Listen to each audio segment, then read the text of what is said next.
নমস্কাৰ সকলোকে স্বাগতম জনাইছো আসাম কেৰিয়াৰ পইণ্ট ইউটিউব চেনেলটোলৈ আৰু আজিৰ এই ভিডিঅ'টোত আমি আপোনালোকৰ আগন্তুক অনুষ্ঠিত হ'ব লগা আৰআৰবি ৰেলৱে গ্ৰুপ ডি পৰীক্ষাৰ বাবে হেল্প হোৱাকৈ মেথছৰ এটা নতুন ক্লাছ লৈ আহিছো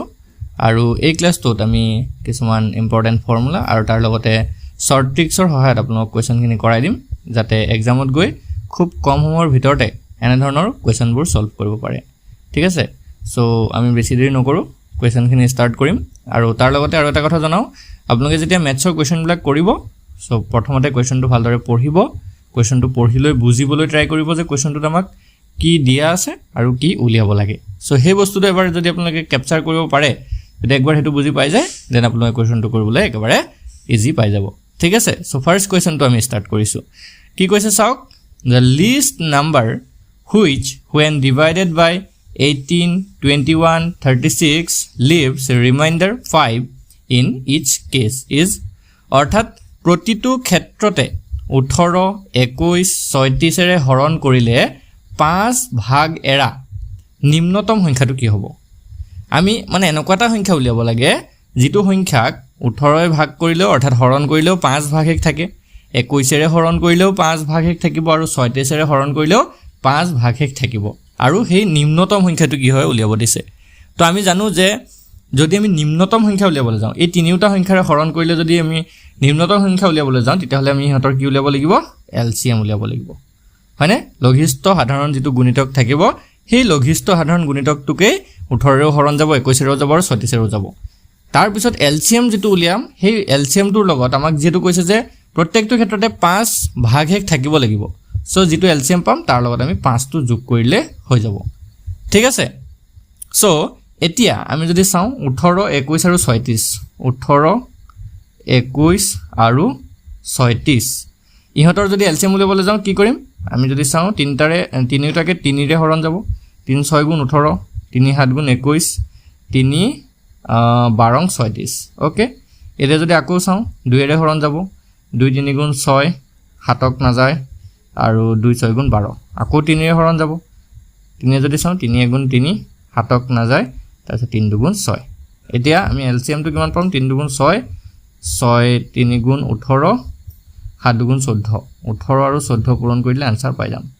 হয় নহয় 18 আৰু 14 পূৰণ কৰিলে কি পাই যাম এলসিএম টো পাই যাম 8 4 গুণ 32 আৰু 2 ওকললে কিমান ওকললে 3 4 গুণ 4 3 7 x 8 গুণ 8 1 গুণ 1 কিমান থাকিলে 2 8 8 15 5 ওকললে 1 আৰু ফালে 1 1 কিমান লাইছে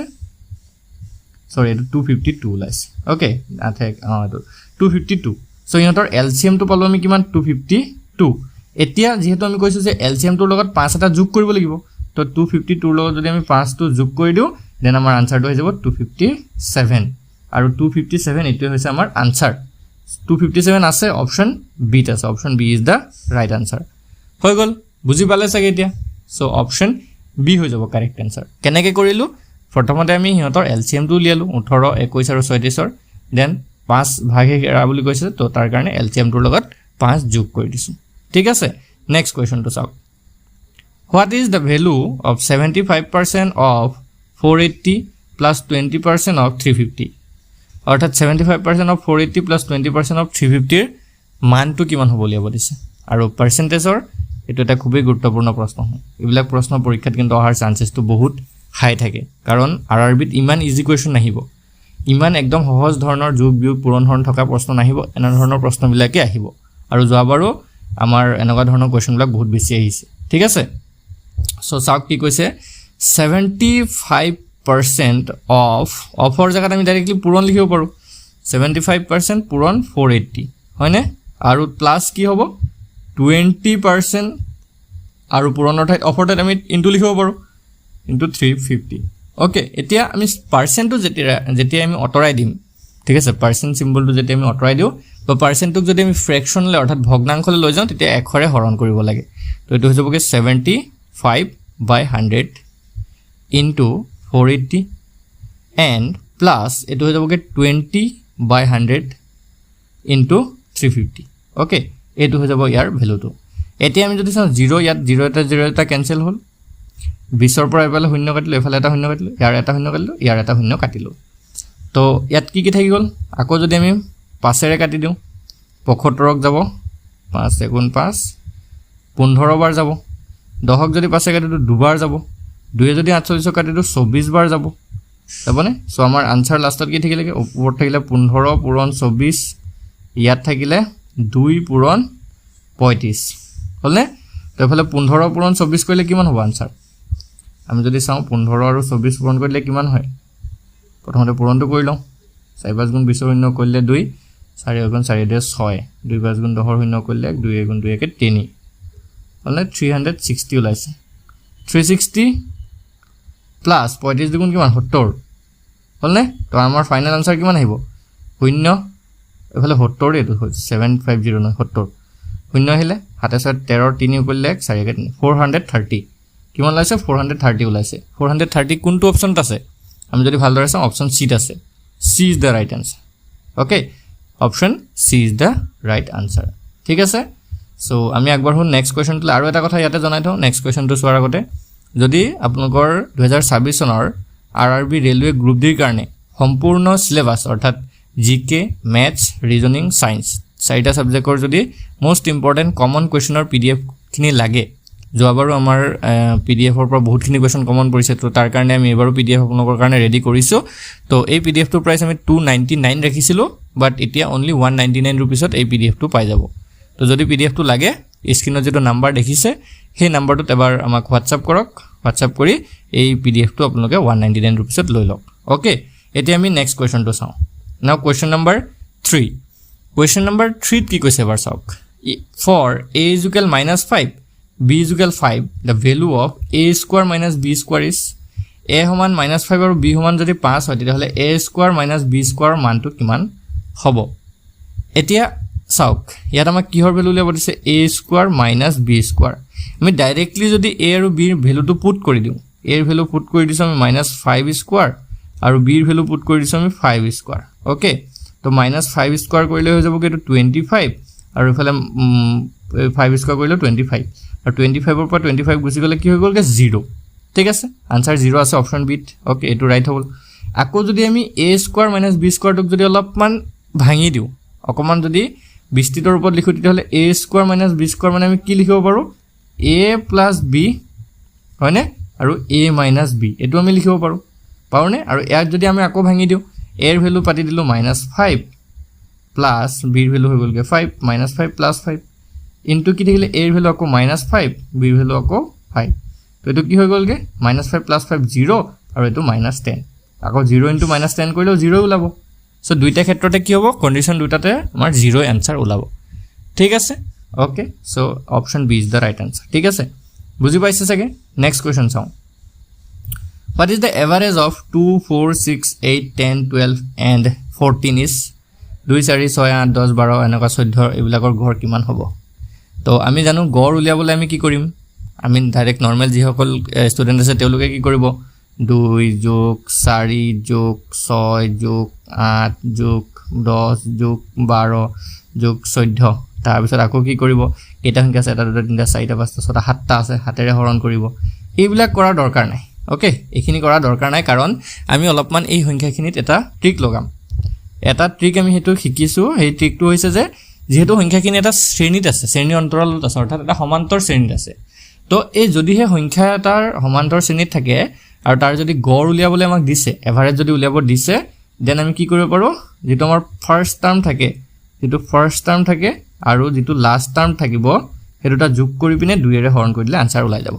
তো ইয়াতে ফাৰ্স্ট টাৰ্মটো হৈ গল 2 লাষ্ট টাৰ্মটো হৈ গল 14 তো 2 আৰু 14 যোগ কৰিম তাৰ পিছত 2 এৰে হৰণ কৰিম 2 এ 14 হৈ গল কি কিমান 16 আৰু 16ক যদি 2 এৰে হৰণ কৰি কিমান লাই 8 আৰু 8 হৈ গল answer option A is the right answer বুজি পালে এতিয়া সবে option A is the right answer so আকৌ এবাৰ কৈ দিছো যদিহে কোনো সমান্তৰাল শ্ৰেণীত ওকে সমান্তৰাল প্ৰকৃতিত সংখ্যাবোৰৰ গড় উলিয়াবলৈ দিছে দেন ফাৰ্স্ট টাৰ্মটো লব আৰু লাষ্ট টাৰ্মটো লৈ যোগ কৰি 2 এৰে হৰণ কৰিলে আনসাৰ আহি যাব ওকে এটো হৈছে ফৰ্মুলা ঠিক আছে নেক্সট কোৱেশ্চনটো লৈ যাও কোৱেশ্চন নম্বৰ 5 প্ৰথম 31টা স্বাভাৱিক সংখ্যাৰ গড় কিমান what is the average of first 31 natural numbers এটা 31টা হওক 32টা হওক 100টা হওক 200টা হওক যদি আমাৰ প্ৰথম nটা স্বাভাৱিক সংখ্যাৰ গড় উলিয়াবলৈ দিয়ে nটা সংখ্যাৰ গড় যদি উলিয়াব দিয়ে তেতিয়া আমি কেনেকৈ উলিয়াম n into n plus 1 divided by কি 2 কৰি দিলে হৈ যাব ঠিক আছে তো n ৰ ভ্যালু কিমান 31 ওকে into sorry গড় উলিয়াব দিছে না যোগফলটো উলিয়াব দেনা সো এটো যোগফল হে ওলাব ঠিক আছে এটো যোগফল হয় এক সেকেন্ড আমাক যেটো গড় উলিয়াব দিছে 33টা সংখ্যাৰ তো n plus 1 divided by 2 কৰি দিলে হৈ যাব কিছু দেই আগৰ যেটো সূত্ৰ আছে এটো যোগফল উলিয়াব দিয়ে nটা স্বাভাৱিক সংখ্যাৰ যোগফল যদি আমাৰ গড় উলিয়াব দিছে এটো n plus 1 divided by 2 কৰি দিলে হৈ যাব কি তো 31 যোগ 1 আৰু তলত 2 31 একে কিমান 32 আৰু 32 ক 2 এৰ হৰণ কৰিলে কিমান বাৰ যায় 16 বাৰ যাব এটোই হৈছে answer 16 option C is the right answer হৈ গল সো এই ফৰ্মুলাটো মনত ৰাখিলে হল n plus 1 divided by 2 ঠিক আছে now question number 6 find the rate of interest if 8000 becomes 920 in 3 years যদি 800 টকা 3 বছৰত 920 টকা হয় তেন্তে সুতৰ হাৰ কিমান হ'ব নিৰ্ণয় কৰক কি কৈছে 800 টকা এটা আমাৰ ওচৰত মূলধন আছিল যেটো গৈ 920 টকা হল 3 বছৰত তেহলে সুতৰ হাৰটো কিমান হ'ব উলিয়াব দিছে তো ইয়াত প্ৰথম কথা আমি জানো যে যেতিয়া এইটো একো কোৱা নাই সিম্পল ইন্টারেস্ট আমাক তো এনেও কি বুলি কয় কম্পাউন্ড ইন্টারেস্ট বুলি দি থোৱা নাই নৰমাল দিয়া থাকিলে আমি জানো যে এটো সিম্পল ইন্টাৰেস্টে হ'ব তো ইয়াতে আমাক যেটো প্ৰিন্সিপাল এমাউন্ট থাকিব মূলধন হেতু হৈছে 800 টকা হয়নে এক সেকেন্ড মূলধনটো কি হ'ব 800 টকা হয়নে নহয় আৰু যেটো আমাৰ ইন্টাৰেস্ট হ'ব 800 পৰা 920 টকা হৈছে না কিমান টকা হৈছে 120 টকা হৈছে তো যেটো সিম্পল ইন্টারেস্ট এসআই হেতু হৈছে 120 টকা হল যেটো আমাৰ বছৰ টাইম দি আছে হেতু হৈছে 3 বছৰ মানে 3 বছৰ দি আছে এতিয়া উলিয়াব দিছে ৰেট অফ ইন্টাৰেস্ট কিমান হ'ব এতিয়া আমি এটা কথা সকলোৱে জানো যে আমাৰ যেটো ৰেট অফ ইন্টাৰেস্ট বাস এসআই ৰ ফৰ্মুলা আছে এসআই উলিওৱাৰ যেটো ফৰ্মুলা আছে হেতু আছিল p into r into t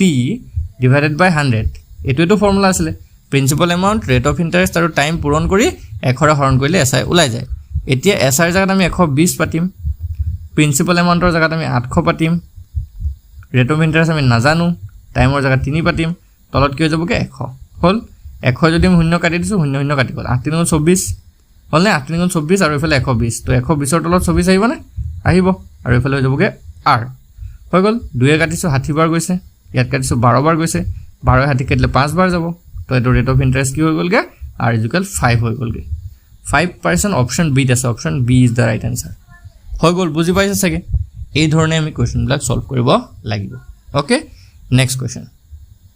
what is the LCM of 1/3 5/6 2/9 4/27 এইবিলাক RRB আহে RRB গ্ৰুপ ডিত এইবিলাক কিন্তু কোৱেশ্চন আহিছে ওকে RRB গ্ৰুপ ডিত এইবিলাক কোৱেশ্চন আহে এনেকুৱা ফ্ৰেকশন বিলাকৰ LCM উলিয়াবলৈ দিয়ে সো আমি যদি ভগ্নাংশ বিলাক লওঁ ইহঁতৰ LCM নো কেনেকৈ উলিয়াম হয়নে LCM কেনেকৈ উলিয়াম সো ইহঁতৰ LCM উলিওৱাৰ এটাই ফৰ্মুলা আছে আমি যিমান ওপৰৰ যে লবকেইটা থাকে সেই লবকেইটাৰ LCM লম আমি ঠিক আছে লবকেইটাৰ কি লম LCM আৰু তলৰ যিকেইটা হৰ আছে হৰকেইটাৰ HCF লম আমি ওকে HCF লম তেতিয়া ইহঁতৰ আমি LCM পাই যাম এতিয়া আমি 1 5 2 আৰু 4 ৰ LCM কিমান হতে উলিয়াব লাগিব 1 5 2 আৰু 4 ইহঁতৰ LCM কিমান আমি যদি অলপমান ধ্যান দিও 2 এৰে কাটিলে একক না যায় 5ক নামি আহিলে 2 এ গুণে 2 2 দুগুণ 4 আৰু তো না যায় 2 গুণ 10 10 দুগুণ 20 কিমান হল 20 LCM ওকে তো ওপৰত আমি 20 পাতিম তলত কি পাতিম HCF 3 6 9 27 3 6 9 27 ইহঁতৰ কি উলিয়াব লাগে ইহঁতৰ HCF উলিয়াব লাগে হয় নে নহয় তো 3 6 9 আৰু 27 ৰ HCF কি হ'ব আমি যদি অলপমান ভালকে ধ্যান দিও 3 এ গুটেকিটা খৰণ যাব 3 গুণ 3 3 দুগুণ 6 3 3 গুণ 9 3 9 গুণ 27 আৰু তো না যায় তো 3 হৈ যাব ইহঁতৰ HCF তো 20 divided by 3 হ'ব আনসার 20/3 কোট আছে অপশন ডি আছে তো অপশন ডি টু হৈ যাব কি আমাৰ কাৰেক্ট আনসাৰ এতিয়া বুজি পাইছো হবে সো আমি যদি ভগ্নাংশ বিলাকৰ LCM লওঁ তেতিয়া হলে এইটো মেথডত আমি কৰিব লাগিব ঠিক আছে ভগ্নাংশ বিলাকৰ LCM এনেকৈ উলিওৱা হয় ঠিক আছে আৰু যদি HCF উলিয়াব দিয়ে আমাৰটো কেতিয়াবা কোৱেশ্চন আহিব যাব পাৰে যে ইহঁত গিটাৰ HCF কি হ'ব যদি হে HCF অৰ্থাৎ হাইয়েস্ট কমন ফেক্টৰ যদি উলিয়াব দিয়ে তেতিয়া আমি ওপৰৰ গিটাৰ কি লম লব গিটাৰ HCF লম আৰু তলৰ যিটা হৰ থাকিব হৰ গিটাৰ LCM লম ঠিক আছে এইটো মেথড কৰিলে আমি আনসাৰটো পাই যাম ওকে সো এই কথাটো মনত ৰাখি থব সো আজিলে ইমানে আছিল আকৌ এটা নতুন ক্লাছত সকলোকে লগ পাম তেতিয়ালৈকে ভালে থাকিব আৰু প্ৰস্তুতি ভালে চলাই থাকিব আৰু যদি আপোনালোকৰ ৰেলৱে গ্ৰুপ ডিৰ PDF খিনি ল'ব বিচাৰিছে এইটো নম্বৰত কন্টাক্ট কৰিব 8133840965 এটা আমাৰ WhatsApp নম্বৰ হয় ইয়াত মেছেজ কৰিলে আপোনালোকে অনলি 199 পেমেন্ট কৰি PDF খিনি কালেক্ট কৰিব পাৰিব ধন্যবাদ